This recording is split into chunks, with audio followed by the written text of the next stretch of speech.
कि अरुण सिंह हमारा नाम है। माले की राजनीति में आने का पृष्ठभूमि बचपन से है। जेल से छूटे तो पढ़ाई भी छूट गई। हाँ, मतलब अपनी मर्जी से चुनाव में नहीं। हम अपने मर्जी से कभी चुनाव नहीं आना। आज प्रेरणा स्रोत आपकी से मामा जी तो प्रभावित थे ही। चुनाव लड़ने के पीछे मकसद क्या रहा? सद लड़ने का तो पहले कुछ था नहीं। तो कैसा रहा 5 वर्ष, कैसा रहा विकास? माननीय मुख्यमंत्री जी आपके अपोजिशन में भी आपके साथ, देखिए विपक्ष को मुद्दा विहीन कर दिया गया, तो कैसे देखते हैं ये बात लोग सुने। ये मतलब जातिगत जनगणना विपक्ष का मुद्दा था, विपक्ष का ही रहेगा, ये कुछ नहीं कर। 5 वर्षों के कार्यकाल की समीक्षा आप कैसे करें? कि किस विकास की हम बात कर रहे हैं? राजनीतिक जीवन के सबसे महत्वपूर्ण कार्य क्या रहे? एक तो हम बहुत बढ़िया से जानते हैं कि जनता का जितना डिमांड है वो डिमांड हम पूरा नहीं कर सकते। सीपीआईएमएल का मुद्दा, सीपीआईएमएल का मुद्दा तो केंद्रीय मुद्दे राज्य स्तरीय चुनाव में कितना प्रभावी होने वाले हैं? ऐसा तो आप नहीं कह सकते कि केंद्रीय एजेंडा बिहार के इलेक्शन को प्रभावित नहीं करे। महागठबंधन में सब कुछ ठीक, चेहरा फाइनल है मुख्यमंत्री। महागठबंधन में बिहार के लेवल पर बड़ा दल रहा है। अब मुख्यमंत्री कैंडिडेट देने में मीसा भारती होते हैं कि तेजस्वी जी होते हैं। मतलब आप तेजस्वी के समर्थन में हैं? आप समर्थन में या कम्युनिस्ट पूरा समर्थन? ना पोस्टर लगाए जा रहे हैं मुख्यमंत्री चिराग पासवान की जैसा हो, इन सारी बातों को आप कैसे देखते? अब हमसे पूछिएगा तो ये बेकार की बात है। अब वो आदमी तो कहियो मुख्यमंत्री नहीं बनेगा जिसका अपना कोई वजूद न हो।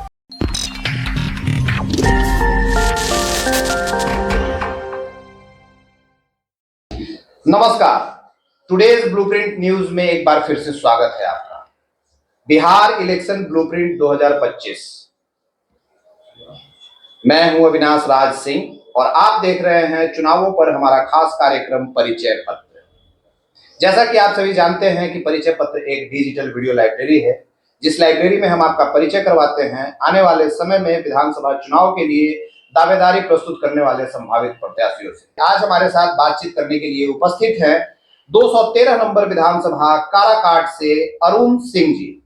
अरुण सिंह जी कोई परिचय के मोहताज नहीं है, ना ही अपने विधानसभा क्षेत्र के लिए, ना ही काराकाट लोकसभा क्षेत्र के लिए, ना ही विक्रमगंज के लिए और ना ही बिहार राज्य के लिए। तो आज हम इनसे इनका जीवन परिचय जानेंगे, इनसे इनके जीवन परिचय को रिकॉर्ड करेंगे, बातें करेंगे और आपके सामने लेकर आएंगे। तो चलिए कार्यक्रम की शुरुआत करते हैं। अरुण सिंह जी, बहुत बहुत नमस्कार और बहुत बहुत स्वागत है आपका हमारे कार्यक्रम में। आपको भी, आपके तमाम दर्शकों को भी जी बहुत बहुत धन्यवाद। तो जैसा कि आप सभी जानते हैं, हमारा पहला सवाल आता है अपना परिचय अपनी जुबानी। ऐसे में अरुण सिंह जी, आप कोई परिचय के मोहताज तो है नहीं। काफी काम किया है आपने अपने विधानसभा क्षेत्र काराकाट की मैं बात करूं, विक्रमगंज की मैं बात करूं, विधायक भी हैं आप यहाँ वर्तमान, पहले भी 2-2 टर्म विधायक रहे आप, लोकसभा चुनाव भी आपने लड़ा है परिसीमन से पहले जब ये विक्रमगंज हुआ करता था। तो आप कोई परिचय के मोहताज तो है नहीं, लेकिन हमारा सवाल आता है अपना परिचय अपनी जुबानी। ऐसे में अगर हम आपका परिचय थोड़ा संक्षिप्त और थोड़े विस्तृत, अगर आपके जन्म से अभी तक का सफर जानना चाहें तो कैसा रहा है आपका जीवन? कहाँ आपकी पैदाइश हुई, कहाँ आपने स्कूलिंग किया, आगे की शिक्षा कहाँ ग्रहण की, कैसे राजनीति में आए और यहाँ तक कैसे पहुंचे, तो कैसा रहा है आपका जीवन? नाम तो आप जानते ही हैं कि अरुण सिंह हमारा नाम है और हमारा जो पैतृक गांव है जी। वो गांव अजनाब टोला बोलता है। उस समय जगदीशपुर ब्लॉक में पड़ता था, अभी हाल फिलहाल वो गढ़हनी ब्लॉक में पड़ता है वो गांव। वहीं पर हमारा माने पैदाइशी है जी।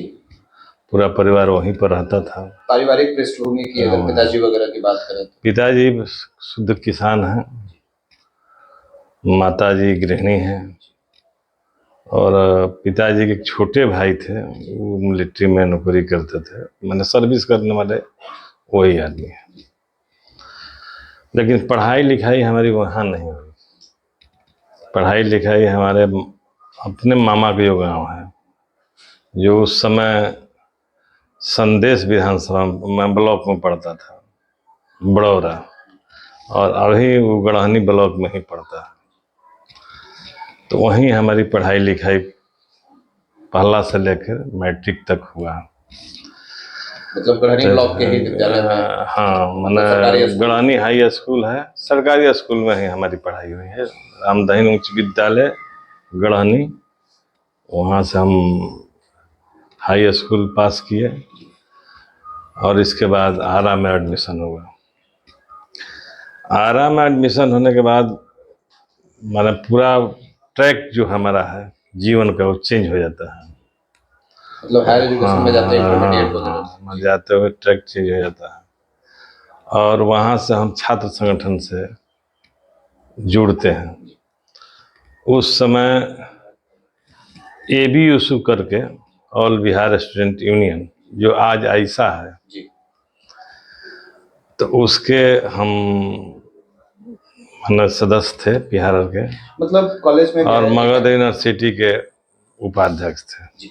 कॉलेज में गए, आज आइसा है जिसके विषय में आप बता रहे हैं, मतलब जुड़ाव कैसे, वहां से कनेक्टिविटी कैसे हुई, मतलब कैसे वही जुड़ाव? बोल रहे हैं, तो वहाँ से हम राजनीति में सक्रियता हमारी बढ़ना शुरू हुआ। Student union? हाँ, स्टूडेंट। लेकिन माले की राजनीति में आने का पृष्ठभूमि बचपन से है। जी। एक हमारे मामा थे डॉक्टर निर्मल, और वो दरभंगा मेडिकल कॉलेज में पढ़ते थे। उस समय वहाँ के छात्र आंदोलनों का वो नेता हुआ करते थे मेडिकल कॉलेज के, और इसके बाद वहाँ जो लड़ाई झगड़ा हुआ, इसके बाद उनका फाइनल का माने समय था, तो फाइनल नहीं कर पाए लड़ाई झगड़ा के चलते। बाद में परीक्षा देने गए, वहाँ भी उनके साथ अभद्र व्यवहार किया गया। वही जो आपको गोपाल रविदास जी कह रहे थे कि बैकवर्ड हैं, पिछड़े हैं, उस समय बुनियाद जाति का वहाँ दबदबा था। तो आई अपने बैच के सबसे टॉप स्टूडेंट थे, और वहाँ जो सीट का अलॉटमेंट था, रूम का अलॉटमेंट था, इसी लेवल पर बंटवारा था। और इनके एक नंबर रूम इनका था, दूसरे के नंबर आरा के ही कुछ लोग छात्र थे, वो मेडिकल का थे, उन लोगों का था। ये रांची से कुछ आदमी छात्र नाम कटवा कर दरभंगा मेडिकल कॉलेज में आए, और वो लोग ही टांडो किए। लेकिन अब वहाँ से उनका भी परिवर्तन शुरू हुआ, वो नक्सली आंदोलन से जुड़ गए। जी। आपके मामा जी? मामा जी मेडिकल की पढ़ाई छोड़कर नक्सली आंदोलन में। और तो हम लोग उस समय बचपन में थे, तीसरा क्लास में पढ़ते होंगे, तो वहाँ से मैंने ये भावना काम करना शुरू किया, गलत चीज़ का विरोध करना, जो दबंगई है उसको खिलाफ में रहना। तो ये बचपन से ही शुरू हुआ, और इसीलिए तो पटना जाते जाते, आरा जाते जाते हम लोग छात्र संगठन से भी जुड़ गए। यहाँ ये पृष्ठभूमि थी, उस समय पार्टी अंडरग्राउंड थी, तो अंडरग्राउंड थी, तो आते जाते लोग थे, हम संपर्क होता था। बाद में मामा की पुलिस इनकाउंटर में हत्या हो गई 29 नवंबर 1975 को बाबूबान में। हम लोग के पार्टी के दूसरे जो महासचिव से जौहर और डॉक्टर निर्मल और रतन, तीनों आदमी का शहीद हो। तीसरे महासचिव विनोद मिश्र हुए, और चौथे दीपांकर जी।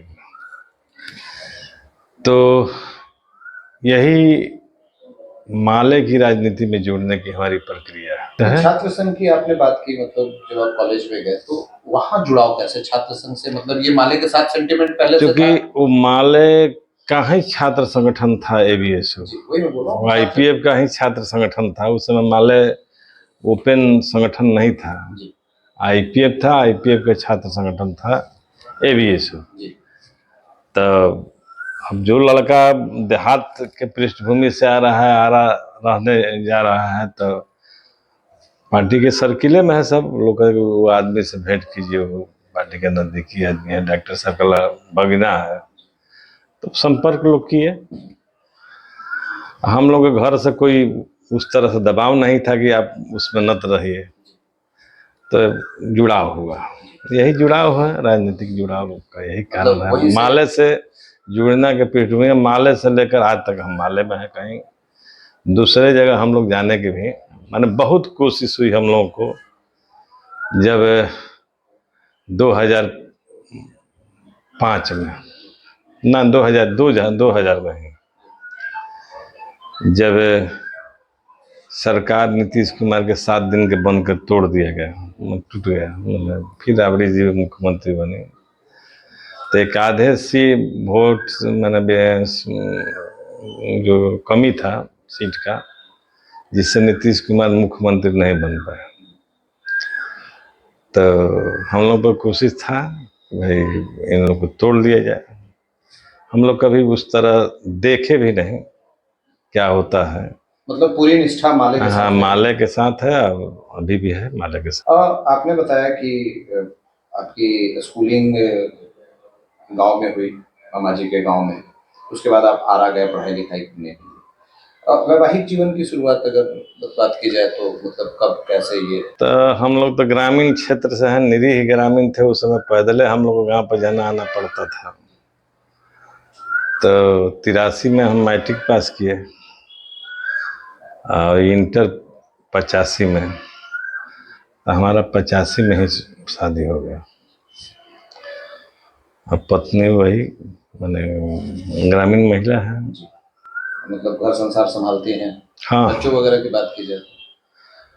बच्चे 2 हैं, जो लड़के के रूप में, एक लड़की है, 3 है।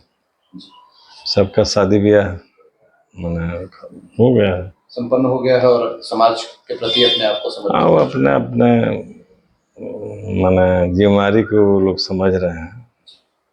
आपने एक बात कहा कि आपके मामा जी जब ये रहा करते थे वहाँ पे, तो मतलब हॉस्टल की बात आपने कही कि भूमिहारों का कुछ मतलब बगल के कमरे भूमिहारों के हुआ करते थे। और नहीं, वो तो रांची से वो नाम कटा कर अबे किए थे दरभंगा मेडिकल का। उनका लोग कॉलेज कोई रूम अभी अलॉट नहीं हुआ था। वो चाहते थे कि हम 2 नंबर रूम में रहें। तो उस समय कर्पूरी ठाकुर का जमाना था, कुछ बैकवर्ड फॉरवर्ड वाली भी बात चल रही थी। ये लोग सीनियर थे ही, पढ़ने में भी सीनियर थे, ऐसे भी सीनियर, मैंने पीरियड के लिहाज से भी सीनियर थे।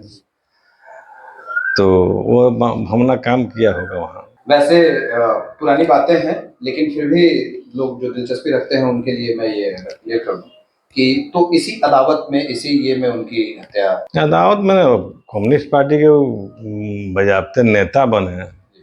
पार्टी अंडरग्राउंड थी, भूमिगत थी पार्टी, नक्सली के रूप में लोग जानते थे। 74-75 में इमरजेंसी था। इमरजेंसी में जिस तरह का दमन ये सब था, उसी का मैंने अंडरग्राउंड रह के भी लोग थे, जो काम तो कर रहे थे। पुलिस मैंने था। अब चूँकि उस समय गरीबों के ही मोहल्ले और टोले में मैंने पूरा कहिए कि पार्टी थी, और कोई मैंने दूसरे पृष्ठभूमि से कोई नौजवान कार्यकर्ता आ जाए और कोई हरिजन टोली में प्रवेश कर जाए, घुसने लगे, तो कोई आदमी स्वाभाविक है कि भाई कितना हो ड्रेस हम बदल के जाएं, तो लोग कहे भाई गोरा आदमी कौन है। तो मैंने बहुत सारे शंका हो सकते हैं, जिस तरह से होता है आदमी को, तो उसी तरह का शंका था। पढ़ाई लिखाई कहाँ तक हो पाई? हम इंटर करने के बाद कुनई एक घटना घटी थी, जगदीशपुर में कुनई है, जहाँ हम लोग का पहले जगदीशपुर ब्लॉक था। वहाँ मैंने कुछ कम्युनिस्ट क्रांतिकारियों की सुव्यवस्था में पुलिस ने इनकाउंटर कर दिया। तो उसी के खिलाफ में हम लोग का प्रोग्राम था, सभा था, स्मारक बनाना था हम लोगों को। और पुलिस चाहती थी कि ये स्मारक का सभा ना हो। हम लोग हाँ, मैंने सरकार भी नहीं से सरकार पुलिस जो है सरकारें के आदेश पर चल का काम करती है। तो वहाँ से हमारी गिरफ्तारी होती है, हमारे साथ 8 आदमी की गिरफ्तारी होती है। हम लोग वहाँ कैंप करके वो स्मारक का ये सब बनवा रहे थे और उसके लेकर इंटरमीडिएट में पढ़ रहे थे और पहले लिए चल। हाँ हाँ। इसके बाद हम लोग गिरफ्तार हो गए। गिरफ्तारी के बाद भागलपुर कैंप जेल में हम लोग ले जाए गए।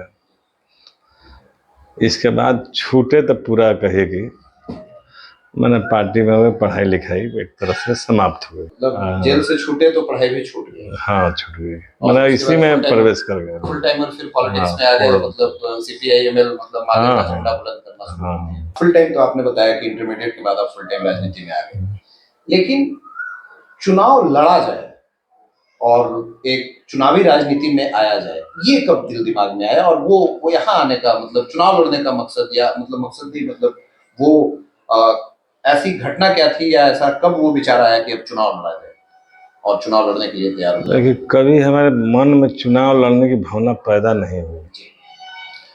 जब 98 में हमको टिकट मिला तो हमारा गांव पड़ता था बक्सर लोकसभा क्षेत्र में, और बक्सर लोकसभा क्षेत्र में हम लोग तैयारी समिति के मेंबर थे कि बक्सर में कैसे चुनाव लड़ा जाए, उसके लिए तैयारी समिति जो बनाई जा रही थी, तो उसके एक मेंबर थे हम, मैंने एक जवाबदेह मेंबर थे। तो ऐसा कोई भावना नहीं था कि हम चुनाव लड़ेंगे। एक आदमी हमसे कहे कि भाई मैंने वोटर लिस्ट में नाम है कि नहीं आपका। मैंने पार्टी के नेता थे, आपसे पूछा उन्होंने? हाँ, कि वोटर लिस्ट में तो नाम है हमारा। वोटर लिस्ट में तो बहुत पहले से, बल्कि नाम उम्र बढ़ा कर नाम हमारा जोड़ दिया गया है। मुखिया के चुनाव उसमें शुरू हो रहा था, तो भाई इनका भी नाम चढ़ा दिया, तो नाम उम्र 5-6 वर्ष बढ़िए गया। तो तब बाद में खबर आया कि आपको विक्रमगंज जाना है, और विक्रमगंज चुनाव में जाना है, चुनाव लड़ने के लिहाज से। तो हमारे अंदर हिचक हुआ कि हम चुनाव काहे के हमको लड़ा हुआ। तो उम्र हमारा 30-35 वर्ष का हो ही रहा था, ना 32 वर्ष था। हम चुनाव ना जाइए, कोई बात नहीं है, वहाँ लोग हैं। ये लोकसभा की बात है? हाँ, इस लोकसभा की बात है। मैंने विक्रमगंज, क्योंकि हम तो रहते थे आरा में, मैंने ये हमारे लिए एक अपरिचित जगह था। पार्टी की कभी मीटिंग सीटिंग में हम लोग आते थे, लेकिन मैंने अपरिचित ही था। फिर भी हम बात मान के आए, तो मारुति वैन से हमको लोग यहाँ पहुँचाए। आए हैं तो विक्रमगंज ऑफिस था हम लोग पार्टी का, वहीं सेंटर की तैयारी लड़े, चुनाव लड़े। मतलब लड़े इसके बाद पार्टी की तरफ से आपको चुनाव लड़ने के लिए पहली बार वहाँ आदेश मिला, और आप वहाँ से आदेश का पालन करते हुए चुनाव लड़े। हाँ, मतलब अपनी मर्जी से चुनाव में नहीं? हम अपने मर्जी से कभी चुनाव नहीं आना, आज तक हम अपने मर्जी के कहीं इजहार किए हैं कि हमको टिकट मिलना चाहिए, ये भी नहीं किए हैं कि हमको कोई भावना व्यक्त किए हों कि हमको टिकट चाहिए, तो ऐसा नहीं है। तो आज भी नहीं है, पहले भी नहीं था। तो पहली बार पार्टी की तरफ से, दूसरी बार फिर आपको लोकसभा का चुनाव पार्टी ने फिर 99 में दोबारा चुनाव हुआ। तो एक बार कैंडिडेट बन चुके थे, तो फिर दोबारा भाई बना आपी को बना दिया। इसके बाद 2000 में विधानसभा चुनाव हो गया। तो काराकाट हम लोग पार्टी के मजबूत माना इलाका है।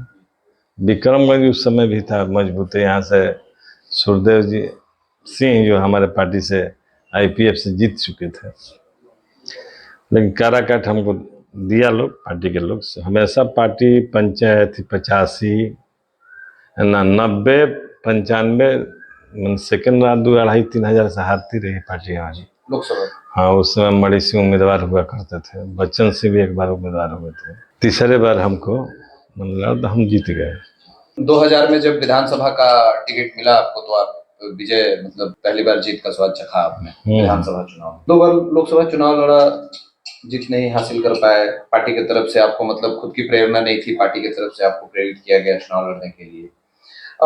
ऐसे में पहले जब प्रेरणा की बात चल रही है तो आपने अपने मामा जी का एग्जाम्पल दिया।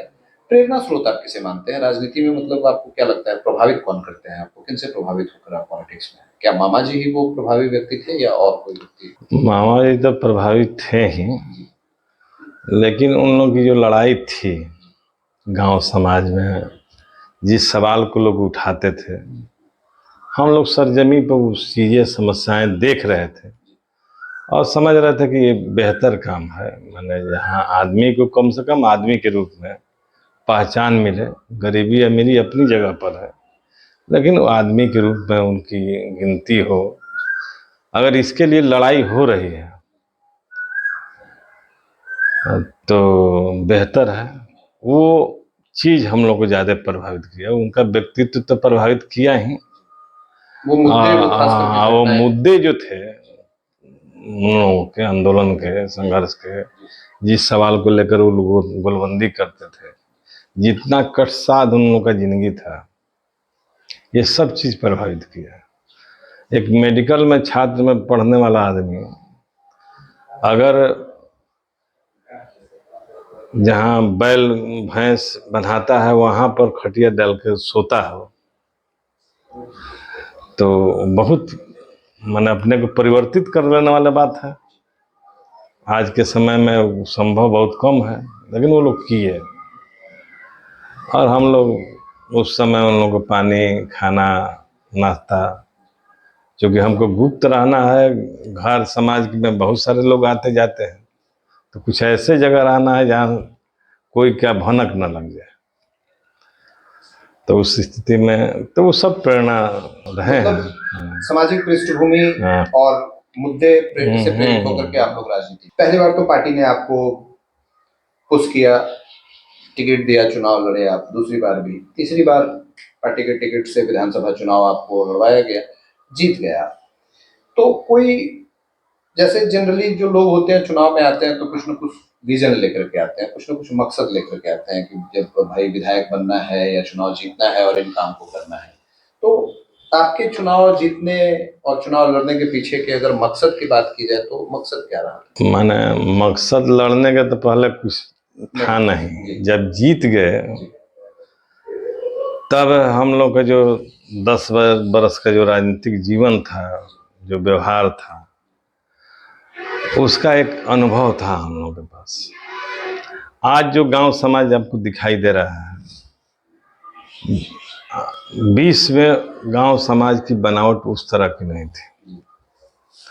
साफ साफ आपको दिखाई देता है कि कौन मोहल्ला है ये। अगर हरिजन टोली में आप जाइएगा तब पता चल जाएगा कि हरिजन टोली है। आपको परिचय दिलाने का काम नहीं, दूसरे का मोहल्ला पता चल जाएगा कौन अति है। दूसरा बात है कि आज तो मैंने कहिए कि मैंने जो सामाजिक के संरचना है, उस संरचना में आज परिवार एकल नहीं है। परिवार मैंने टुकड़ों में बटा हुआ है, संयुक्त नहीं है, एकल हो गया। हाँ, संयुक्त नहीं है, एकल हो गया। वो एकल हो गया है। तो उस समय कुछ संयुक्त बनावट था। तो लोग सोते थे, उठते थे, तो घर तो एक ही था, रूम एक ही था। तो कहीं चबूतरा पर छोड़ते थे, वो उठा पर सोते हैं, उस तरह से अपनी जिंदगी बिताते थे। तो एक उद्देश्य तो ये था कि इनकी माने सामाजिक जो स्थिति है, इसको हमको बदलना है। तो उसके लिए हम अपने इलाके में जबरदस्त काम किए। उनका गली के सवाल हो, चाहे उनके लिए सामुदायिक भवन बनाने का सवाल हो।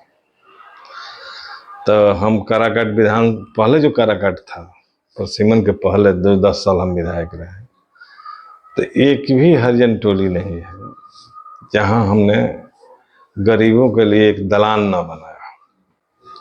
उनके जो गांव की जो गली नली हो, नहीं बनाया। दूसरी तरफ हमने काम किया अपने उस पीरियड के दौरान कि जहाँ जहाँ जरूरत था सिंचाई का, किसानों का सवाल,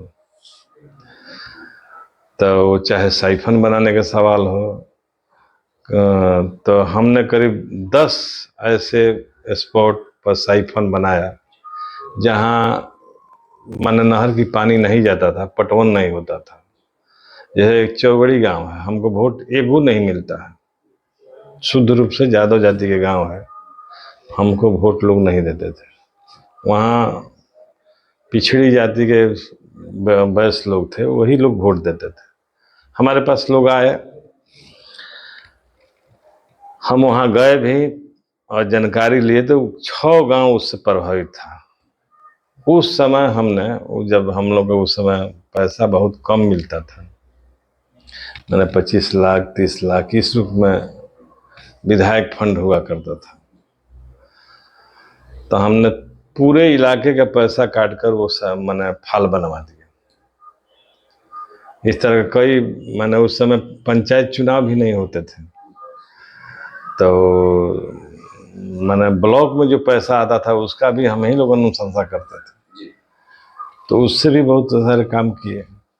तो सिंचाई के सेक्टर में अब दनवार गांव है, दनवार में हम बाबू साहब लोगों का गाँव है, दबंग गांव है, हमको 7 वोट मिलता है, वहाँ 4000 वोट है।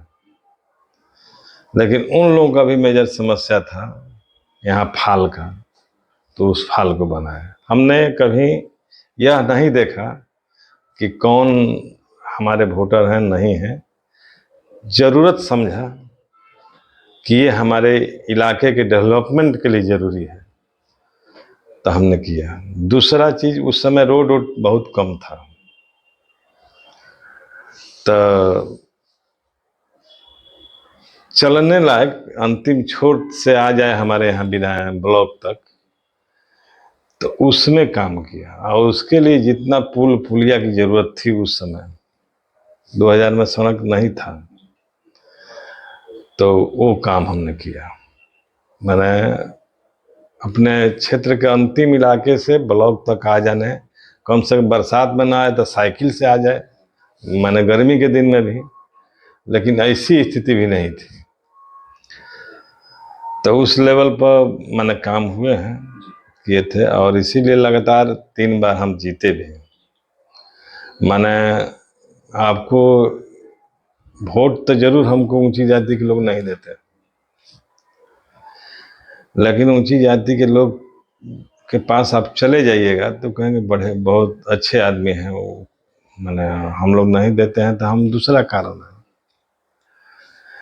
लेकिन विरोध करने वाले बहुत कम आपको आदमी मिलेंगे। तो इस रूप में अब जब विरोध नहीं कर रहे हैं तो मन सकारात्मक उसका रिजल्ट मिलता है, दिखता है। मतलब लेकिन मानो वो आज भी स्थिति है, क्योंकि समाज तो माने जाति में बटा हुआ है, पार्टी में बटा हुआ है, वोट आज भी नहीं करते। वोट आज भी उसी रूप में। ऐसा नहीं है, हर कोई ऐसा माने ऊंची जाति का गांव नहीं है जहां 2 घर 3 घर हमारे सपोर्ट में खुलेआम ना हो। खुलेआम लोग हैं, लेकिन अब मन मास वोट के जहां तक सवाल है वो चीज नहीं है। और नहीं है माने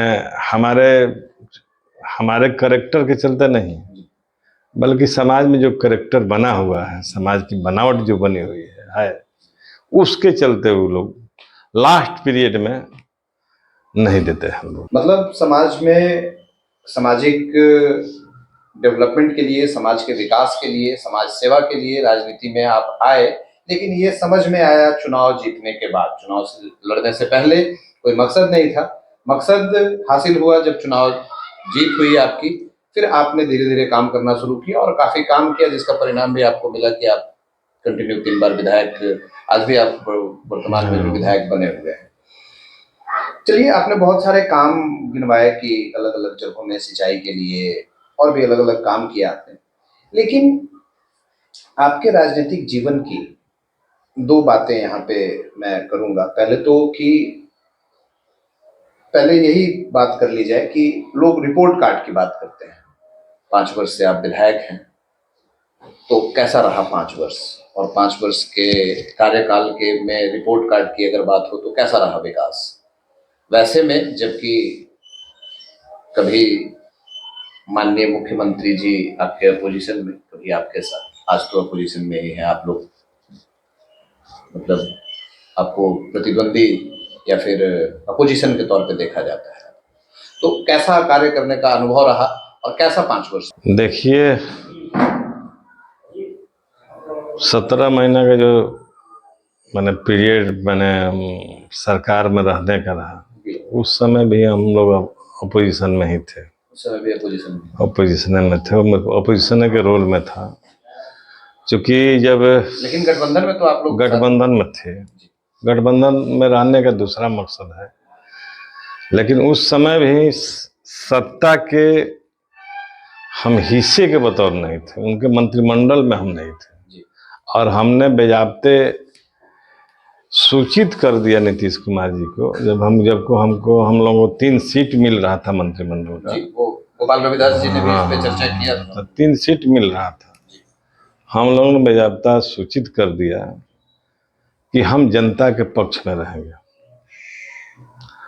और जनता और सरकार के बीच हम हमेशा सेतु का काम करते रहेंगे। तो ये साफ था, और हम लोग का साफ मानना है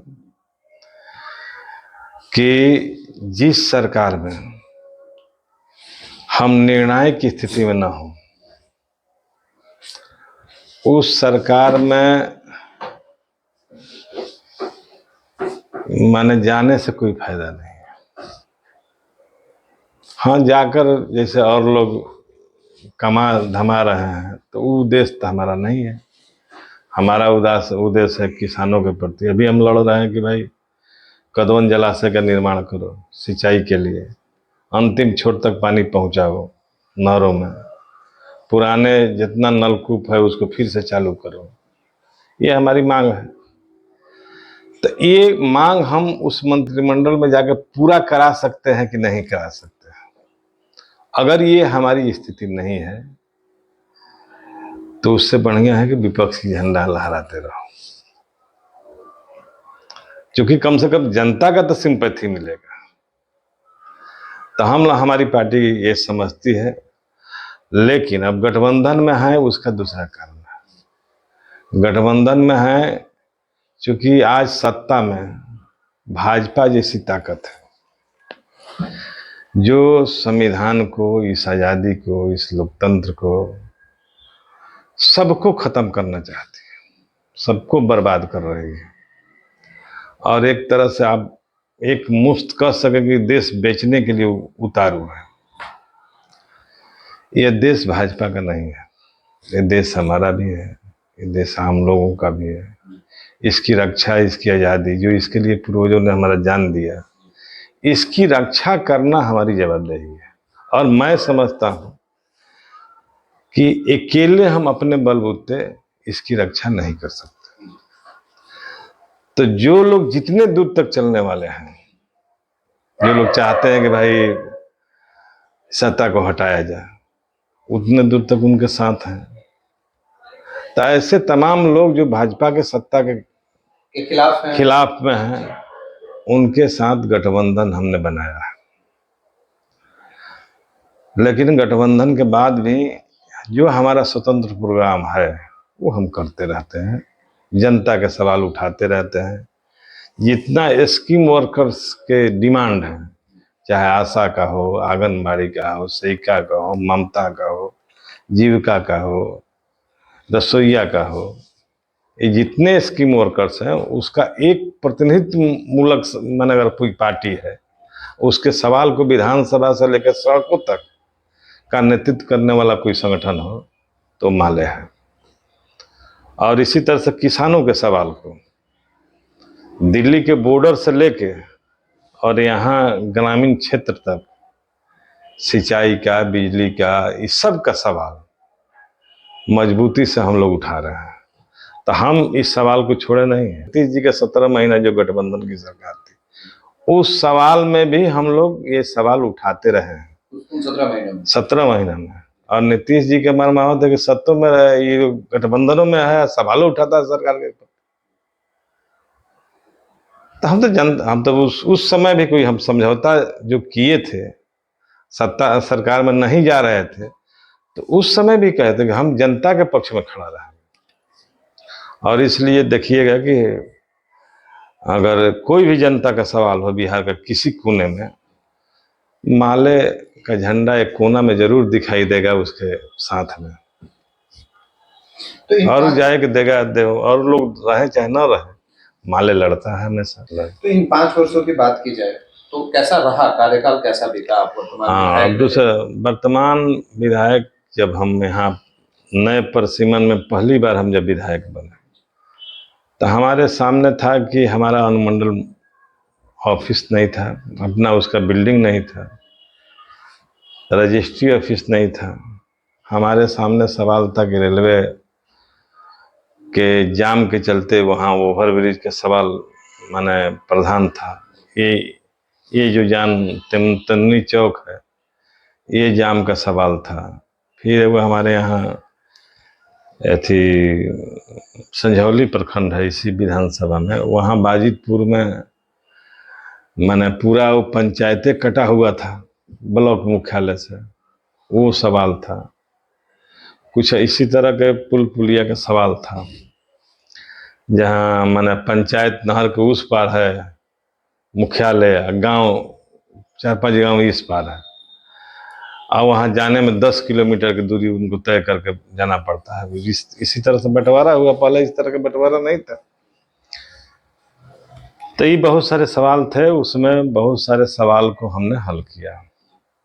अपना अनुमंडल ऑफिस यहाँ बना, और 2022 में ही हमारा सवाल था। रजिस्ट्री ऑफिस का बिल्डिंग बना, ये भी सवाल था। रेलवे ओवरब्रिज यहाँ फाटक पर बने, इसकी घोषणा बेजाबते नितिन गडकरी ने कर दिया है, और चिट्ठी पत्री हो कि जल्दी काम लगे। ये जो जाम था उस समय नवीन पथ निर्माण मंत्री हुआ करते थे, इसके आगे वाला जो टर्म भाजपा का था।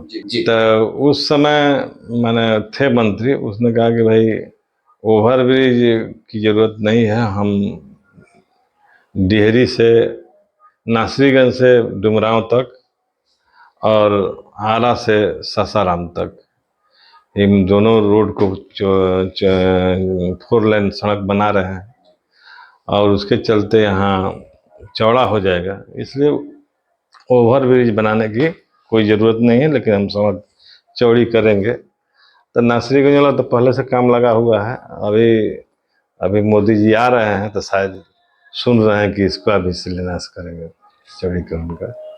तो खैर देर सवेर जो भी हुआ, मैंने चौड़ीकरण हो रहा है। चौड़ीकरण के बाद पता चलेगा कि जाम इसमें रहता है कि नहीं रहता, क्योंकि सबसे ज़्यादा परिवहन इस पर चलते हैं, क्योंकि सोन बगल में रहने के चलते पूरा यहाँ से यूपी तक, यूपी से बाहर तक भी ये बालू का जो खनन होता है, गाड़ी जाती है, इसलिए बराबर जाम की समस्या है। इसके लिए चलते एक्सीडेंट भी हो रहे हैं। आज डीआईजी साहब आए थे, एसपी साहब आए थे, उस पर भी चर्चा हुआ कि क्या किया जाए। हमारे यहाँ 25 लोगों की दुर्घटना में मृत्यु हो गई, ये बहुत गंभीर सवाल है। आप इसको कैसे हल करना चाहते हैं? है सवाल, आप ही बता दीजिए कि है सवाल कि नहीं। 25 आदमी जिनकी मौत हो जाती हो, तो इसका हल कैसे होगा? तो वो भी कुछ राय दिए, हम भी कुछ राय दिए, यानी कि कीजिए, आप ही नहीं करना है। पहले तो आप जिस घाट से ट्रक निकलता वहीं पर ड्रॉप कीजिए इसको। और दूसरी बात है कि माने स्पीड को लिमिट कीजिए। अभी करना बहुत कठिन काम है, लिमिट करना माने कठिन काम है, लेकिन अगर इस पर आप अड़े रहेंगे तो लिमिट हो जाएगा। तो अब देखिए क्या होता है, लेकिन हम बोले कि भाई आप लोग मैंने कीजिए। आप वो तो आए थे मैंने प्रधानमंत्री के कार्यक्रम में लेकिन आप अपनी लगे बात हाथों ये अपनी करने बात हम रखे कि ये समस्या है। चलिए 5 वर्षों में मतलब ये काम हुए हैं और कुछ काम माने अभी भी नहीं हो पाए हैं। उस समय ये नहर वाला समस्या था, उड़ाही का सवाल, तो ये सब नहर माने 9 नहर इसके साथ उड़ाही हुआ। लेकिन आज भी कुछ नहरें हैं जिसकी उड़ाही करना है। आज भी कुछ मेजर समस्याएं हैं, सिंचाई का सवाल, नीति का सवाल। तो हमारे मेन माने समझते हैं जो विधानसभा में जाने के बाद कि अगर क्षेत्र का विकास करना हो तो विकास के तो बहुत बड़े बड़े माने होते हैं। अब विकास तो सड़क को भी विकास कहते हैं, ओवर ब्रिज को भी विकास कहते हैं, और स्कूल की बिल्डिंग बन जाए तो वो भी विकास की श्रेणी में आता है, हॉस्पिटल का बिल्डिंग बन जाए वो भी विकास की श्रेणी में आता है। लेकिन हम समझते हैं कि विकास आदमी के पॉकेट में पैसा कितना आया, उस सबसे बड़ा विकास का मापदंड हो सकता है। क्या हिट हो गया? और वो फोन चल रहा है ना? हाँ चल रहा है। हो गया।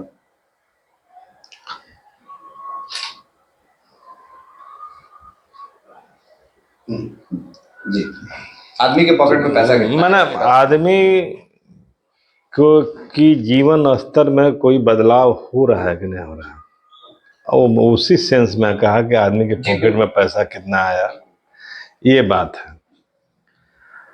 तो इसके लिए हमारी कोशिश रहती है कि आदमी के पॉकेट में पैसा आवे, उनकी जीवन स्तर सुधरे।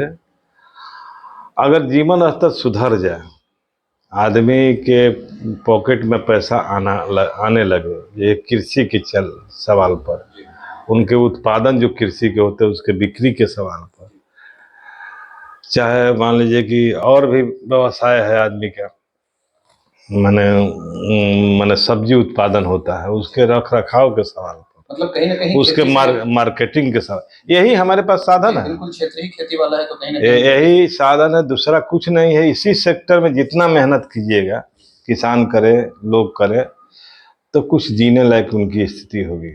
दूसरा और कोई सेक्टर यहाँ तो है नहीं, ना उस तरह का कोई प्रोत्साहन है। लोग तो कहते हैं कि भाई हम तो मुर्गी पालने के लिए, खसी पालने के लिए, लेकिन जितना एक समय में हम लोग देख रहे थे कि मुर्गी पालन के लिए लोग लगे हुए हैं, हर गांव में लगता है कि मुर्गी पालन का खुल गया थी। जी जी। लेकिन आज हम देख रहे हैं, आज तो वो सारे प्राय बंद हो गए हैं, क्योंकि जो उसके लिए उनको संरक्षण चाहिए, उस संरक्षण उनको मिल नहीं रहा। स्टार्ट तो कर रहे हैं लेकिन हम देख रहे हैं कि उसके लिए जो सरकार का मदद चाहिए, दवा का, मेडिसिन का, डॉक्टर का उपलब्धता, ये सब जो चाहिए उनको फ्री चाहिए ताकि वो अपना जीवन स्तर सुधार करें, तो वो नहीं हो पा रहा है। इसलिए उनकी स्थिति फिर धीरे धीरे देख रहे हैं, किसी किसी गांव में माने मुर्गा फार्म चालू है। अब कृषि है, और हम लोग ये देखे कृषि पर इतना भरोसा है आदमी का कि जो बम्बे हमारा आर्थिक राजधानी कहा जाता है, और कोरोना पीरियड में हमने देखा जिसका लड़का बम्बे में जाता है कमाने के लिए, तो उस परिवार का थोड़ा घमंड होता था कि हमारा बेटा बम्बे में है। हाँ, मैंने बाहर में काम कर रहा है। स्टेटस है ना, वो भी बम्बे में स्टेटस का सवाल, चाहे वहाँ है पैसा है,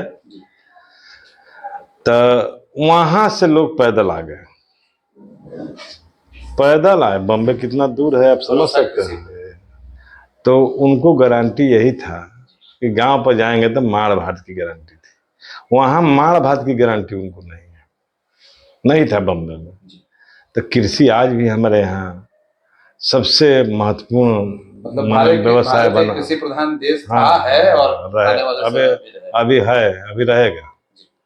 सरकार का कोई भी ऐसा प्लानिंग नहीं है।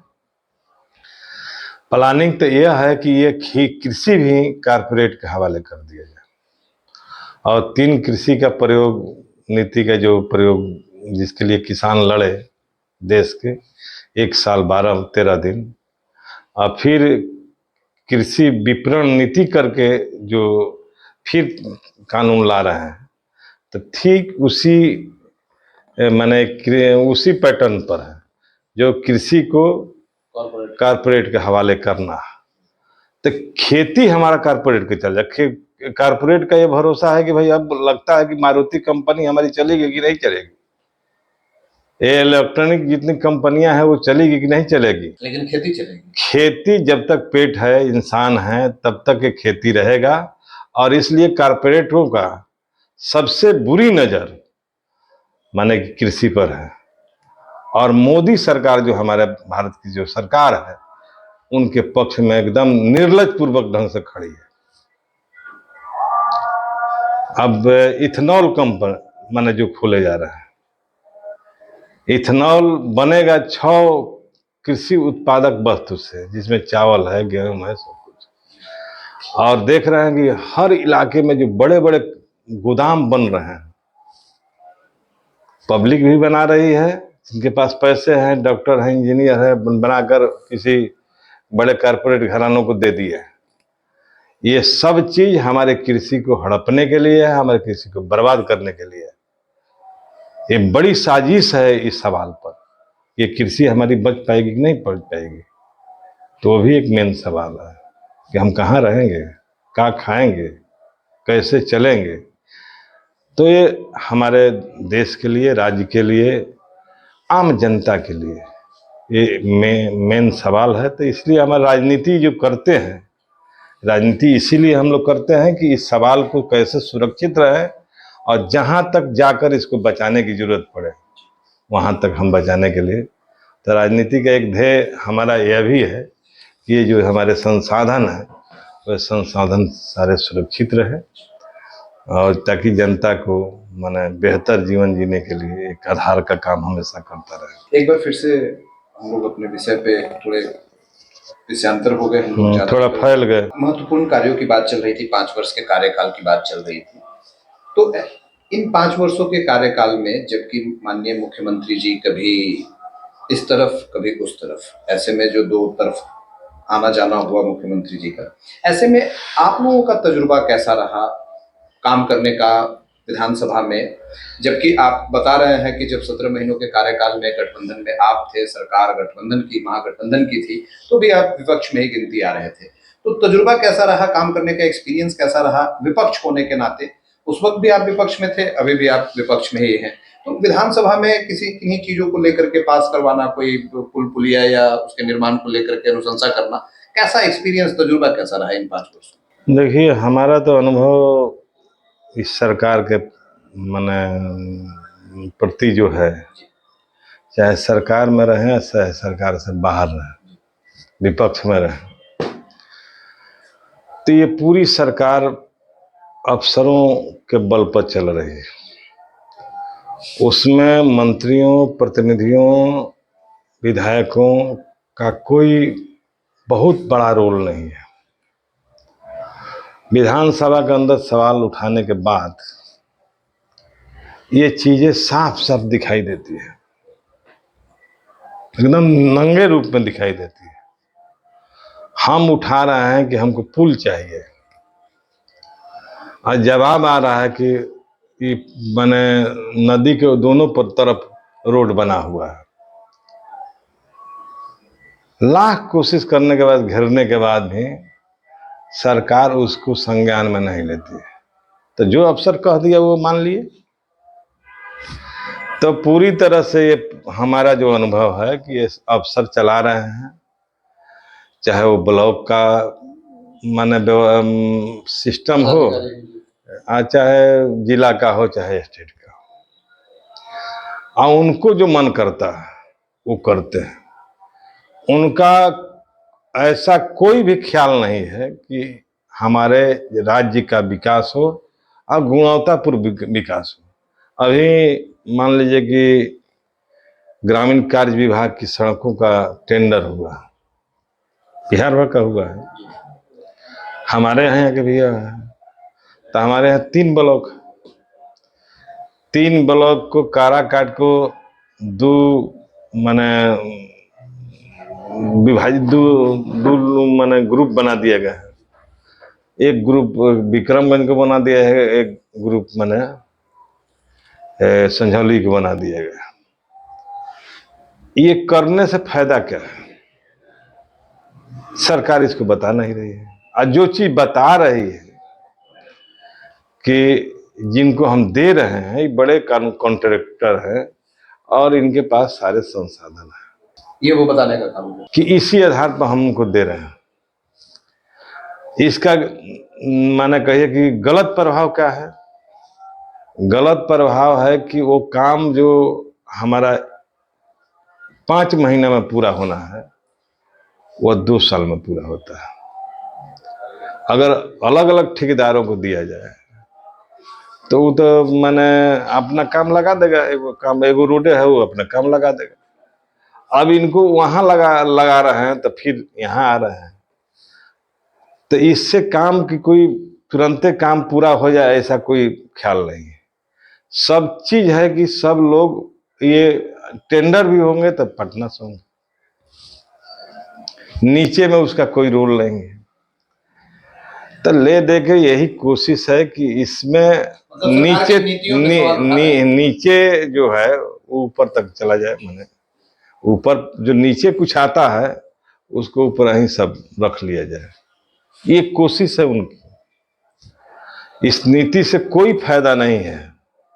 ये नहीं समझ रहे हैं कि कुछ ये अफसर का मनमानी है, एकदम तानाशाही है। मतलब तो ये अफसरों पर टिकी हुई सरकार है ये नीतीश कुमार की सरकार। नीतीश कुमार, हाँ, ये हम साफ कहना चाहते हैं जी। सुविधा की बात करें, 17 महीने आप गठबंधन में रहे, उसके बाद स्टार्टिंग में भी विपक्ष में, अभी विपक्ष में, तो कितने सुविधा की बात करें तो काम करने में कितनी सुविधा हुआ करती थी उस वक्त जब गठबंधन की सरकार थी? और जब देखिए एक तो गठबंधन में चीज है जो हम लोग देख रहे हैं, तो एक तो देख रहे हैं कि भाई रोजगार कुछ प्राप्त हुए जब गठबंधन की सरकार, उसी समय तो रोजगार मिला 5 लाख का करीब रोजगार, और कोई मैंने लाइन में लगा हुआ था स्वास्थ्य विभाग में और सब में। तो एक तो रोजगार वाला काम हम देखे, लोग खुशहाल थे, लड़के लोग खुशहाल थे कि भाई चलिए नौकरी मिला। दूसरा है कि जो जातीय जनगणना होगा, जातीय गणना और उसके बाद सामाजिक आर्थिक सर्वे, तो एक पिक्चर साफ हुआ। जो विकास का लोग बड़ा ढिढोरा पीटते थे, तो वो चीजें साफ दिखाई दी कि विकास कुछ नहीं हुआ, एकदम विकास नहीं हुआ, यहां तक कह सकते हैं। चूंकि 34% परिवार 6,000 से कम आय पर जीवन बसर कर रहा है। और 6,000 का मतलब क्या समझते हैं? भीख मांगा है। अगर एक कप चाय पिए 5 गो परिवार तो 25 रुपया होता है। अगर खाना खाए तो कम से कम 30 रुपया से खाना कम प्लेट कहीं नहीं मिलेगा, 30 रुपया से, जिसमें होता माने तब 30 पचे 150। अब सुबह में 30 पचे 150, शाम में 370 रुपया ऐसा ही हो गया।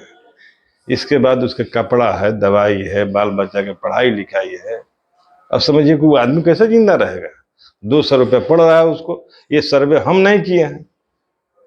अगर इसका रेंज 10,000 तक ले जाते हैं, 10,000 से कम आय पर जीवन बसर करने वाले बिहार के, तो उसमें 63% आबादी है। आप समझ सकते हैं 10,000 से नीचे वाले कि आप खुद एक परिवार चलाते हैं, हम एक खुद परिवार चलाते हैं, तो हम लोग समझते हैं कि हमको परिवार चलाने में कितना पैसा खर्च होता है। 10,000 वाला किस स्तर के जीवन व्यतीत करते होंगे और कह रहे हैं कि बिहार का बहुत विकास हुआ है। तो विकास का मापदंड क्या है?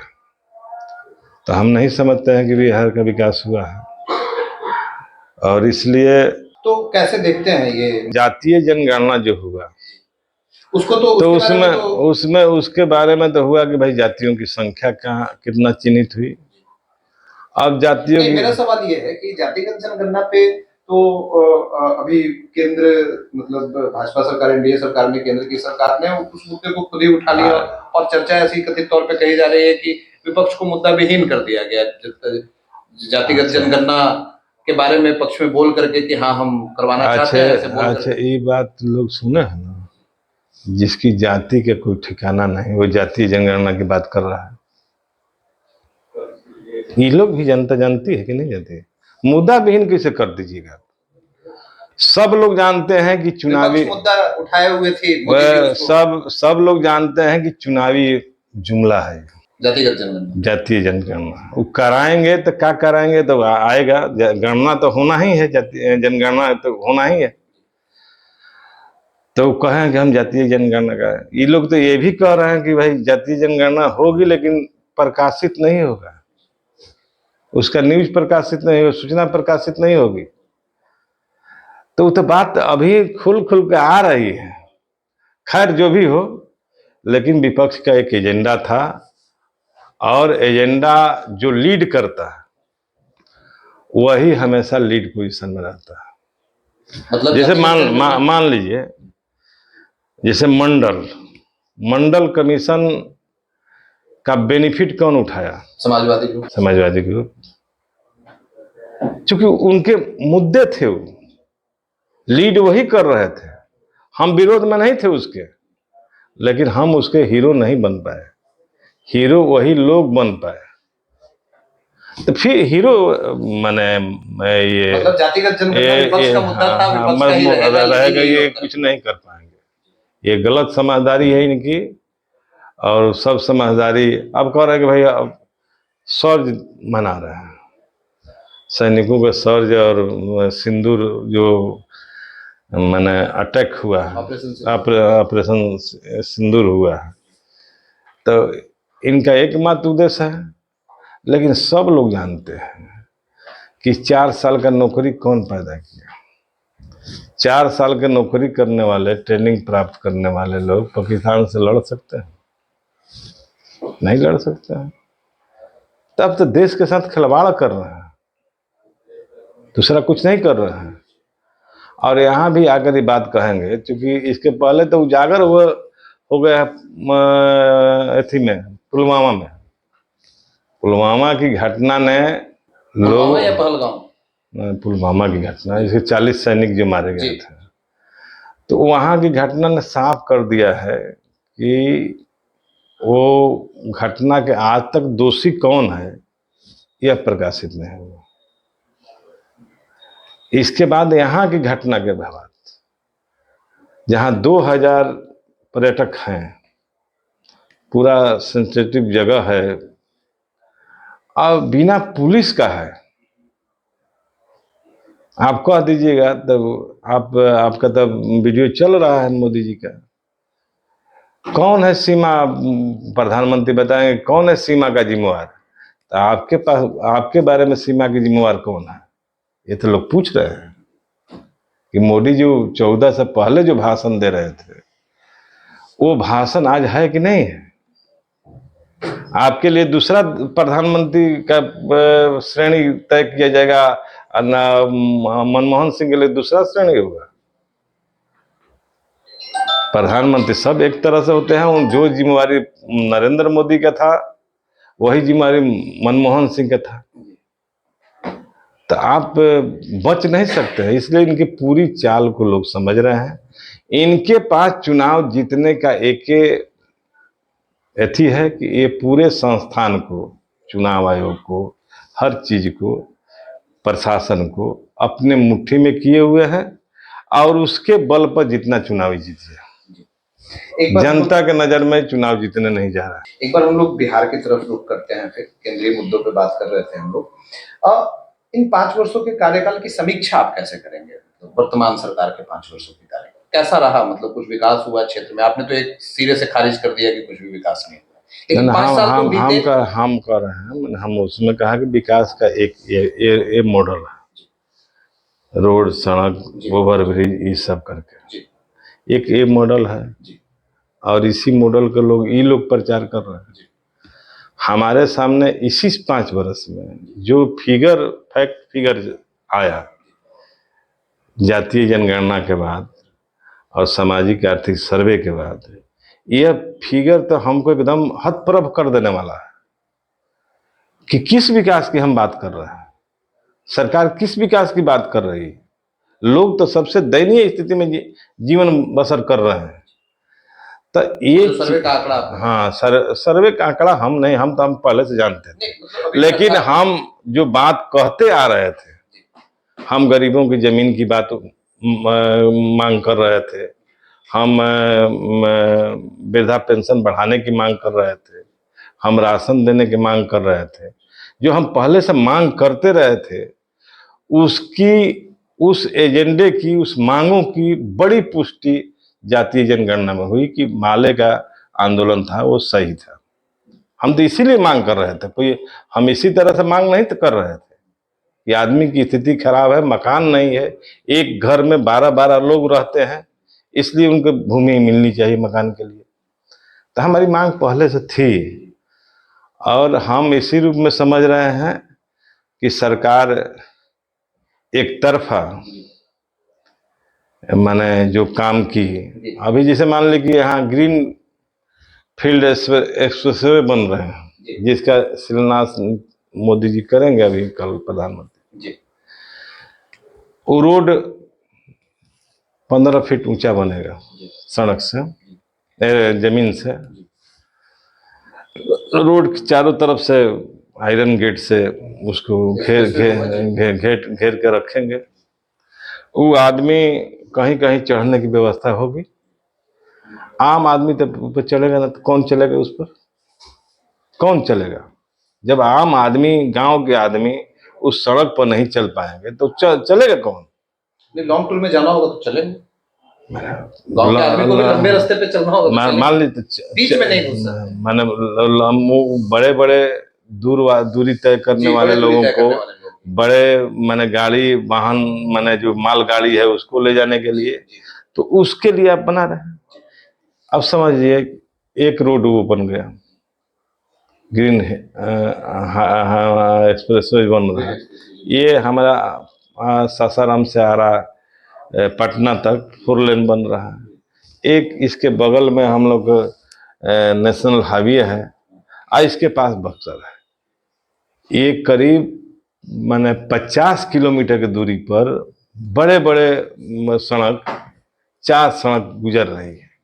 इसका क्या मतलब है, हमको नहीं समझ आया। इसमें जो भूमि जा रही है किसानों को, उपजाऊ जमीन, उसका कोई हिसाब है? पैसा आप नहीं दे रहे हैं। 13 में कानून बना कि वर्तमान मार्केट रेट से 4 गुना हम पैसा देंगे, तो 13 के मार्केट रेट से आप किसानों को पैसा दे रहे हैं। किसानों की जमीन हड़प कर ये क्या करना है? जो संकट पैदा होगी। भूमि के लिए नीति बनी थी कि जितना भूमि हम लेंगे किसानों के अन्न काम के लिए, उतना भूमि हम किसानों को, बंजर भूमि को कृषि जो बनाकर हम जमीन देंगे। कहाँ आप कर रहे हैं?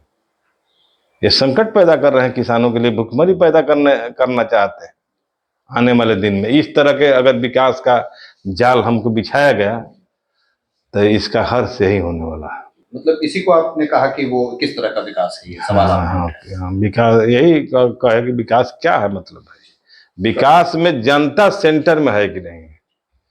कोई भी देश का विकास का रूपरेखा तैयार होगा, उसमें जनता सेंटर में है कि कारपोरेट सेंटर में है, ये तय करेगा कि विकास हुआ कि नहीं। जी, तो 5 वर्षों के कार्यकाल की समीक्षा अगर आपके शब्दों में करनी हो, तो आपने रखा कि अगर ऐसे इन्हें विकास कहते हैं तो ये किस तरह का विकास है। जी, आपके राजनीतिक जीवन की आपने बताया, मतलब बहुत सारे काम भी आपने गिनवाए।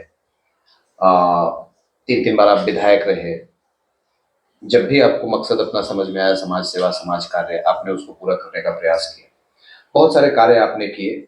कुछ महत्वपूर्ण कार्य या सबसे महत्वपूर्ण कार्य की बात की जाए कि आपकी राजनीतिक जीवन के सबसे महत्वपूर्ण कार्य क्या रहे हैं, तो वो कार्य क्या रहे? एक तो हम बहुत बढ़िया से जानते हैं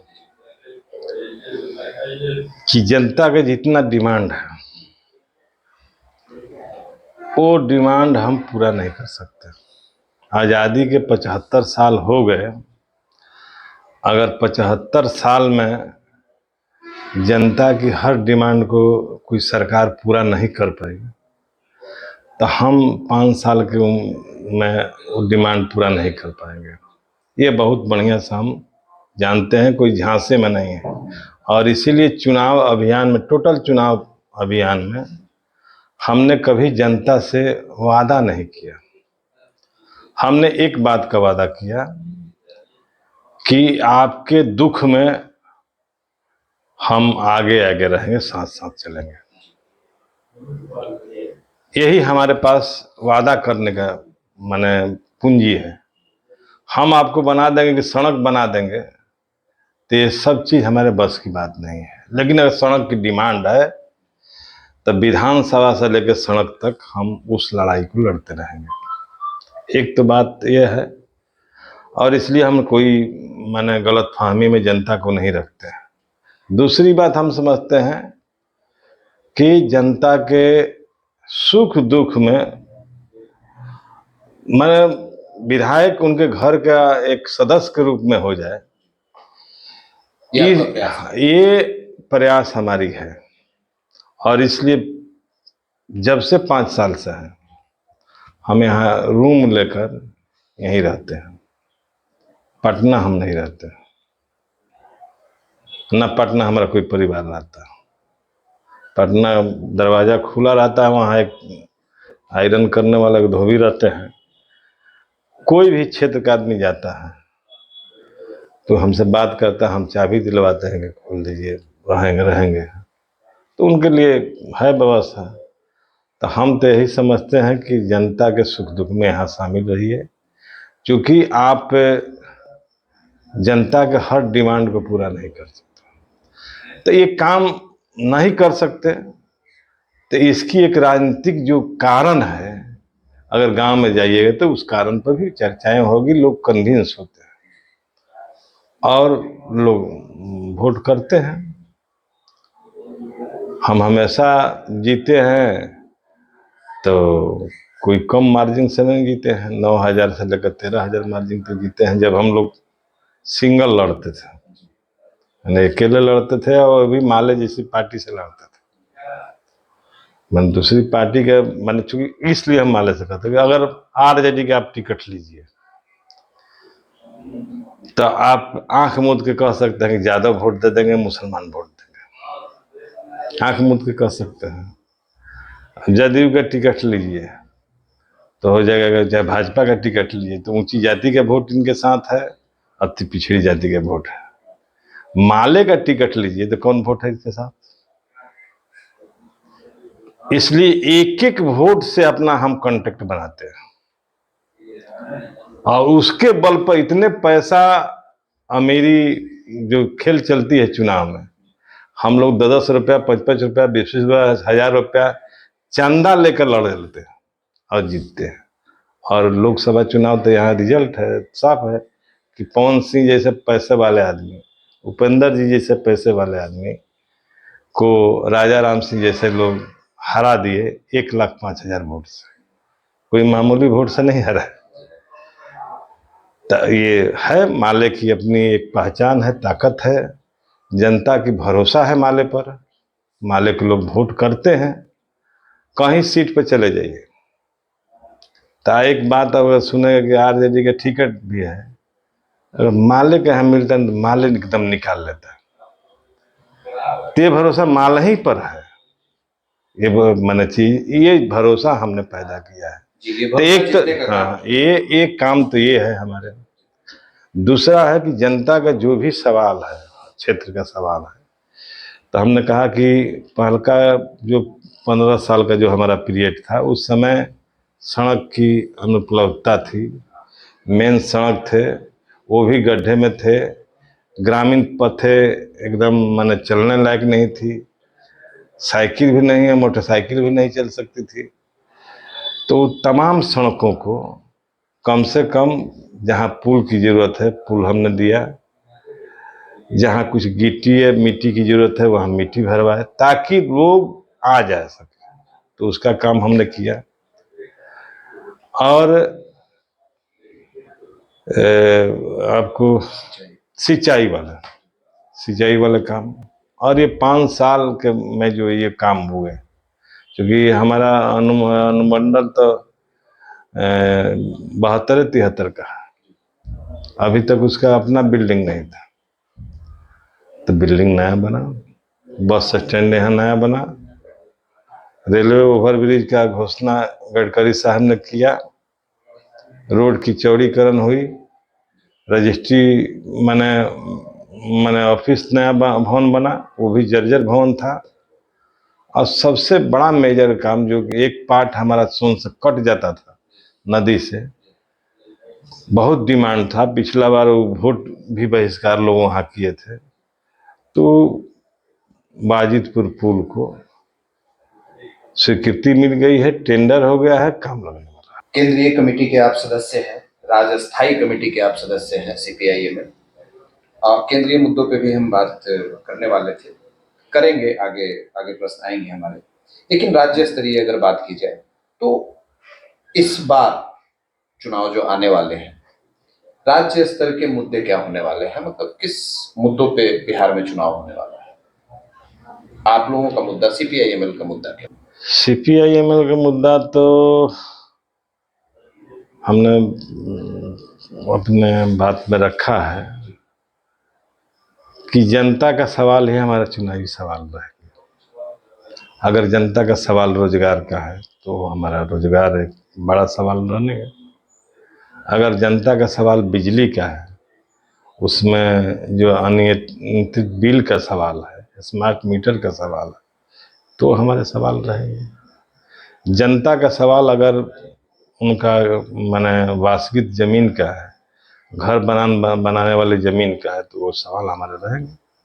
जनता का सवाल स्कीम वर्कर्स के मानदेय बढ़ाने, सरकारी कर्मी घोषित करने और उनके सम्मानजनक सुरक्षा की व्यवस्था करने, महिलाओं को उनको पहचान पत्र देने, तो हमारे इलेक्शन के एजेंडा ही रहेंगे।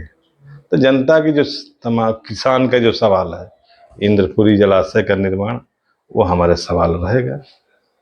ये हम सवाल, नहरों में नीचे तक पानी पहुंचाओ, ये सवाल हमारा रहेगा। आपके विधानसभा मतलब काराकाट की बात आप कर रहे हैं, मैंने बिहार की बात, बिहार के सामने भी ये सब चर्चा आपने की तो हाँ, मैंने बिहार की बात, ये इंद्रपुरी केवल हमने कहा कि एग्जाम्पल के तौर पे इंद्रपुरी को अगर मैंने बना दिया जाए, इंद्रपुरी बांध को, तो 7 साल तक अगर सुखाड़ में बिहार रहेगा, तभी ये 8 जिला बिहार को बैठाकर खिला देने की ताकत रखता। केवल इंद्रपुरी नहीं है, 8 जिला का सवाल नहीं है, ये पूरे बिहार का सवाल है।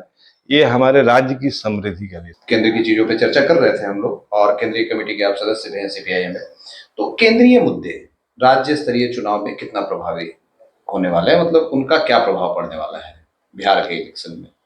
एग्जाम्पल के लिए, उदाहरण के लिए मैं पहलगांव हत्याकांड की बात कर लूँ, भारत पाकिस्तान छद्म युद्ध की बात करें, जो अभी चंद दिनों तक, 2-3 दिनों तक जो बमबारी चली गया, युद्ध जो चला, वक्फ संशोधन बिल की मैं बात करूँ, तो ये सारे केंद्रीय मुद्दे राज्य स्तरीय चुनाव में कितना प्रभाव पड़ेगा? अरे केंद्र है तो बिहार उसी में है, तो ऐसा तो आप नहीं कह सकते कि केंद्रीय एजेंडा बिहार के इलेक्शन को प्रभावित नहीं करेगा। केंद्रीय एजेंडा पूरी तरह से बिहार के इलेक्शन को प्रभावित करेगा, और एक बड़ा कारण भी रहेगा। जहां तक रहा नाफा नुकसान का, तो इस नाफा नुकसान में हम नहीं समझते हैं कि आज के सोशल मीडिया के ज़माने में आप जैसे इंटरव्यू ले रहे हैं, तो ये चैनल आपका है। तो इस तरह के दुनिया में कितने चैनल चल रहे हैं देश के अंदर, और उन चैनलों के जरिए जो न्यूज प्रकाशित सामने आ रहा है उसमें जिस तरह से केंद्रीय सरकार माहौल बनाना चाहती थी, चाहे अभी भी लगी हुई है माहौल बनाने में, उसमें सफलता नहीं मिला। ये बात सही है। जितना ही बनाना चाहते हैं, जितना चाहते थे कि हो जाएगा, तो वो सफलता नहीं मिला। हम तो ये देख रहे हैं कि वक्फ बोर्ड की सवाल जब इनको पिटने लगा, इनके खिलाफ में माहौल खड़ा होने लगा, और लोग माने मुस्लिम नहीं हिंदू भी वक्फ बोर्ड के सवाल को लेकर, उसके न्यायपूर्ण सवाल को लेकर सामने आने लगे, तो कई नए एजेंडे लेकर सामने आए मोदी जी, जिसमें आप जातीय जनगणना की बात कहा था, जनगणना की बात सामने लेकर आए, और उसी तरह से माने स्ट्राइक माने हमला हुआ, और फिर सिंदूर ऑपरेशन होगा। तो एजेंडा तो बदलते रहे, और हर एजेंडा के साथ नियम नीति यही रही कि समाज के अंदर हिंदू मुस्लिम विभाजन पैदा हो। और आप देख रहे हैं बिहार देश में कि ऐसी नौबत नहीं आई, और हम तो धन्यवाद देना चाहते हैं यहाँ के अल्पसंख्यक बंधुओं को, भाइयों को, और उसके साथ न्याय पसंद लोगों को, जो माने इस झांसे में न आकर इनको पुरजोर ढंग से मुखालफत करते रहे, और इनका कोई भी इस अभियान को नहीं चलने दिए। तो मैं नहीं समझता हूँ कि इलेक्शन में ये बहुत कोई इनके पक्ष में सकारात्मक नहीं, बल्कि इनके पक्ष में निगेटिव है, क्योंकि 20 साल का जो शासन का जो निगेटिव है वो भी सामने चुनाव में रहेगा, और 11 साल से जो सत्ता में रह के जो नौटंकी लोग कर रहे हैं देश के अंदर, बिहार के अंदर, देश के भविष्य के साथ, संविधान और लोकतंत्र के साथ, कृषि के साथ, ये सब चीज़ इनके निगेटिव, इनके विरोध में है। और इसलिए हम कह सकते हैं विश्वास के साथ कि इस बार महागठबंधन की सरकार बनने से कोई रोक नहीं सकता है। अब इनके भरोसा एकमात्र है, ये जो इनके एजेंसी हैं, वो एजेंसी कितना इनको ये कामयाबी दिला पाएगी। ये हाँ एजेंसी है, सीबीआई, अभी तो 6 महीना है चुनाव, तो सीबीआई भी इस्तेमाल होंगे, इसके बाद इलेक्शन कमीशन है वो भी इस्तेमाल किए जाएंगे। तो ये सब होगा, ये इसी भरोसे मोदी फिर आ जाए तो अच्छा। हाँ नीतीश तब मैंने एक तरह से कहिए कि तो बिहार में नीतीश जी को हम नहीं, हाँ बिहार में है, मैंने मोदी जी है सब जगह, तो मोदी जी लड़ते हैं, मोदी जी के नाम पर वोट मांगा जाता है, कहीं पर मुख्यमंत्री के नाम पर वोट थोड़े मांगा जाता है। मतलब बिहार में नीतीश कुमार के चेहरे पर खारिज कर रहे हैं? हम खारिज नहीं कर रहे हैं, खारिज तो नीतीश कुमार खुद हो गए, नीतीश कुमार खुद हो गए हैं। जब नीतीश कुमार मोदी जी के पैर छूकर प्रणाम करते हैं, एज के लिहाज से बराबर के एज है, पॉलिटिकल माने जो अथी है काम, हाँ पृष्ठभूमि है, उससे नीतीश की कोई पृष्ठभूमि कमजोर नहीं है उसके समय से। तो जब हाथ गोड़ पड़ने लगते हैं तो आपने जाहिर कर दिया है कि क्या करेंगे ना करेंगे, अब कहने की जरूरत है, अभी हम लोग काहे कहेंगे। लेकिन नीतीश कुमार अगर उनके नाम पर भी वोटिंग हो, मुख्यमंत्री की भाजपा घोषणा भी कर दे, तभी कोई तो कहा हुआ है क्लियर चेहरा है नीतीश कुमार। ना भाजपा अभी तक ये बात नहीं कहा, नीतीश कुमार के नेतृत्व में हम चुनाव लड़ेंगे, नीतीश कुमार मुख्यमंत्री बनेंगे, अभी तक भाजपा साफ साफ नहीं कहा। ये बात ना मोदी जी बोले हैं ना अमित शाह जी बोले हैं। हाँ लेकिन चुनाव इनके नेतृत्व में लड़ा जाएगा। तो भाजपा बहुत बढ़िया से जानती है। भाजपा के एक भी ऐसे पार्टनर नहीं हैं जिनके साथ भाजपा ने वादा खिलाफी नहीं किया। चाहे महाराष्ट्र के चुनाव देख लीजिए, चाहे बिहार आने वाला है उसका भी देख लीजिए, फिर वहाँ हरियाणा में भी देख लीजिए, सब चीज़ तो वही है। इसलिए नीतीश से मुख्यमंत्री तो हम नहीं समझ रहे हैं कि बनने, कहीं से भी कोई लक्षण दिखाई नहीं दे रहा कि बनेंगे।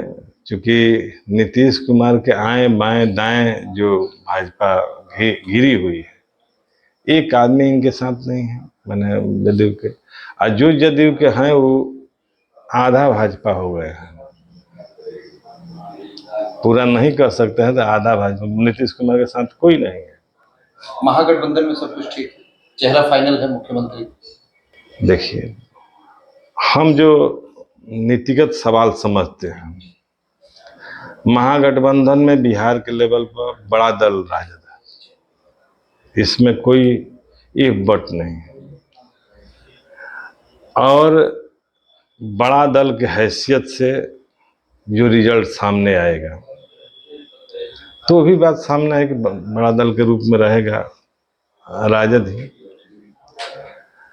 अगर सरकार बनाने की नौबत आएगी तो राजद का यह हक बनता है कि वो अपना मुख्यमंत्री कैंडिडेट दे। अब मुख्यमंत्री कैंडिडेट देने में मीसा भारती होते हैं कि तेजस्वी जी होते हैं, उनकी पार्टी की अंदरूनी मामला है, इस पर हम बहुत ज्यादा हस्तक्षेप नहीं करेंगे। लेकिन जो चेहरा अभी दिखाई दे रहा है उसमें तेजस्वी है। लेकिन गठबंधन की तरफ से ये चेहरा भी तो फाइनल नहीं हो पा रहा है, मुख्यमंत्री का चेहरा। ये जो कोई फाइनल करता है तो वो गलत है ना।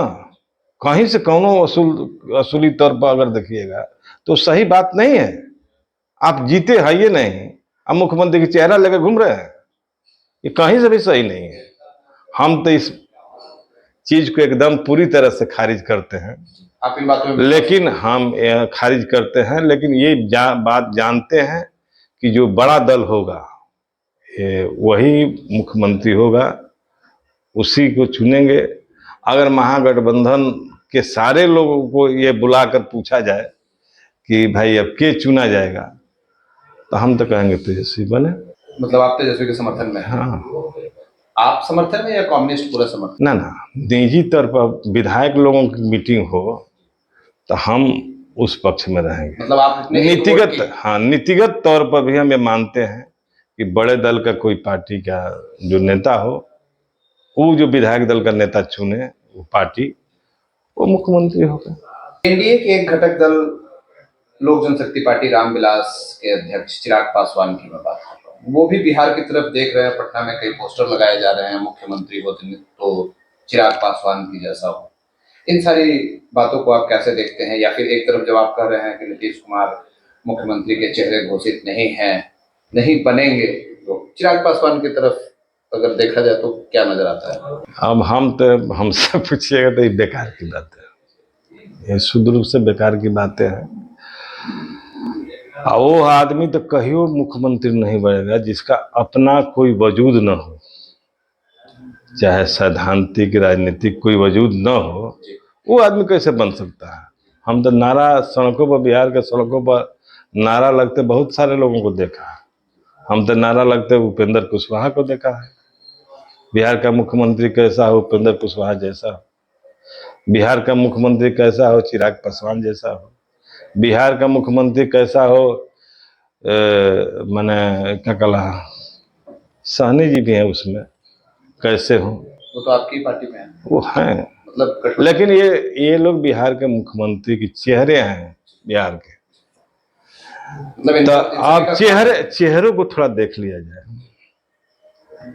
लालू जी को हम एक मामले में बहुत बधाई देना चाहते हैं कि जो लोग मुख्यमंत्री बनना चाहते हैं वो लालू जी से सीखें, उनको सीखना चाहिए।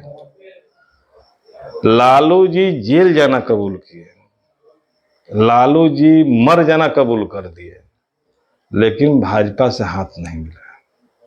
और 22 से लेकर 80 तक पहुंच गया। ये लालू जी की खूबी है। और जो लोग मुख्यमंत्री बनना चाहते हैं, first Bihar first, Bihari first के नारा लगा रहे थे। आज भी लगा रहे हैं ना, हाँ लगा रहे थे, आज भी लगा रहे हैं। लेकिन जहां वो गए तो किस सामाजिक बेस को एड्रेस कर रहे हैं। जैसे लालू जी अगर नहीं गए, कबूल करना चाहे तो कबूल, अगर भाजपा के साथ मिल जाते तो लालू जी के बेटा कहिए मुख्यमंत्री बन जाता। ऐसी परिस्थिति थी, लेकिन वहां नहीं गए लालू जी, कबूल नहीं किए। और हर तरह की तकलीफ, दिक्कत, पूरा खानदान सीबीआई के, ईडी के चंगुल में है। अब सब दोषी है, ऐसा हम नहीं मानते हैं, लेकिन 9,000 करोड़ के आरोप में, चारा घोटाला के आरोप में माने लालू जी को दंडित किया जा रहा है। जो चीजें सामने जी जी, उससे कई हजार करोड़ लोग यहाँ घोटाला करके बसे बैठे हुए हैं जी, उस पर टारगेट नहीं है।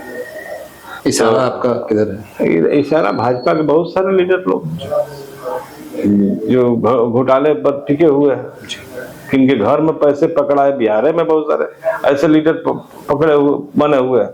आप कह सकते हैं भाई कि सजा नहीं हुई, लेकिन जनता के भी तो सजा है कि आप किसको, एक केस में कई बार सीबीआई जांच होती है, आदमी को प्रताड़ित कर रहे हैं आप, जेल जा रहा है, फिर बाहर आ रहा है, फिर उसी केस में नए ढंग से रिपोर्ट जारी कर रहा है, फिर उसको जेल दिला रहा है। तो बिहार की जनता समझ गई है कि आदमी लालू जी को तंग कर रहा है। सब लालू जी जितना दोषी हैं, उससे ज्यादा इनको तबाह तंग किया जा रहा है।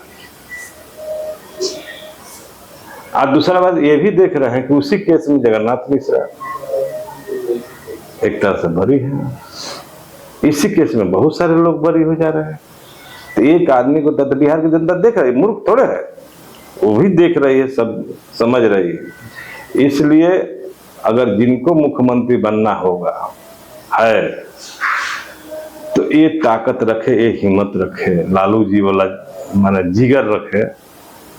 और मैं समझता हूँ जो मुख्यमंत्री बनने के वाले लोग हैं वो जिगर वाले नहीं हैं। किसके खिलाफ लड़िएगा? मोदी जी के खिलाफ में लड़िएगा, नीतीश जी के खिलाफ में लड़िएगा, उसी के साथ आप गठबंधन बनाए हुए हैं। हम मुख्यमंत्री बनने की बात कर रहे हैं। बात इतना ही है कि भाजपा के जो गेम है नीतीश कुमार को थोड़ा डाउन करने का, उस डाउन का एक, वो गेम का एक माने एक सिक्का बन रहे हैं, मोहरे बन रहे हैं। चिराग जी, इनको कोई मुख्यमंत्री नहीं बनना है। अब तो दूर दूर तक मुख्यमंत्री के सपना देखना भी छोड़ देंगे जी। तो यहाँ किन मुद्दों पे चुनाव होने वाला है? यहाँ का महत्वपूर्ण मुद्दा क्या होगा इस बार के इलेक्शन में? तो ये भी बिहार का ही एक छोटा सा इलाका है जी, काराकांड। तो बिहार के सारे एजेंडे यहाँ रहेंगे।